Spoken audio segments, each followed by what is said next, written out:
Hello friends, Siragadikka ஆசையில் இன்றைக்கி என்ன நடந்துச்சுன்னு பார்க்குறதுக்கு முன்னாடி சப்ஸ்கிரைப் பண்ணாதவங்களாம் கொஞ்சம் சப்ஸ்கிரைப் பண்ணிவிட்டு பாருங்கள். நம்ம மனோஜும் ரோஹிணியும் வந்துட்டாங்க. விஜயா வந்துட்டு இருங்க இருங்க ஆரத்தி எடுத்துகிட்டு தான் உங்களை நான் வீட்டுக்குள்ளே கூட்டிகிட்டு போகணுன்னு சொல்லி ஆரத்திலாம் எடுக்கிறாங்க. உடனே நம்ம அண்ணாமலையும் முத்துவும் வந்து பார்க்குறாங்க. ஆமாம்மா, இவன் பெரிய உலக சாதனை படைச்சிட்டான், ஆரத்தி எடுங்க அப்படிங்கிற மாதிரி முத்து கிண்டல் அடிச்சிட்டு இருக்காரு. அவன் கிடக்குறாம்மா, ஊருக்கண்ணே உங்கள் மேலே தான் இருக்குது அப்படி இப்படிலாம் சொல்லிட்டு இருக்கிறாங்க. ஆமாம்மா, அப்பா எடுத்துகிட்டு போன 27 லட்சத்தை முதல்ல வைக்க சொல்லுங்கள், இவன் பெரிய வேலை பார்த்துட்டான் அப்படிங்கிற மாதிரிலாம் கிண்டல் பண்ணிகிட்ருக்காரு. ஆனால் மனோஜ் வந்ததுலேருந்து அப்படியே சோஃபாவில் படுத்து தூங்குறாரு. அப்படி இப்படின்னு ரொம்ப டயர்டாக இருக்கார். என்னடா இது, நாள் வேலைக்கு போனதுக்கே இப்படியான அண்ணாமலை கேட்டுட்ருக்காரு. ஆமாம்ப்பா, இன்றைக்கி ஃபுல்லாக நின்றுக்கிட்டே இருந்தேனா, பேசிக்கிட்டே இருந்தேனா அப்படிங்கிற மாதிரிலாம் சொல்கிறாங்க.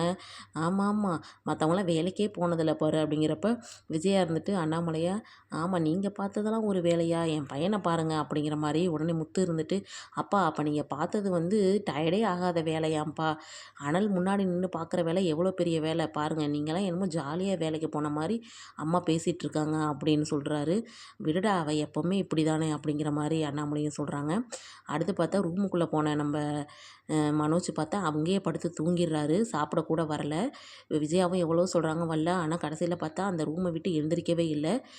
முத்துவும் போயிட்டு நாங்கள் தூங்க வேணாமா அப்படின்னு சத்தம் போட்டுட்ருக்காரு. ஆனால் ரோஹிணி இருந்துட்டு அவர் தான் டயர்டாகி தூக்கிட்டார்ல, வேணா நானும் மீனாவும் வெளியே படுத்துக்கிறோம் அப்படிங்கிற மாதிரி சொல்கிறாங்க. ஆனால் ரோஹிணி ஏதோ பிளான் பண்ணுறாங்க, பார்க்கலாம் என்ன தான் பண்ண போகிறாங்கன்னு.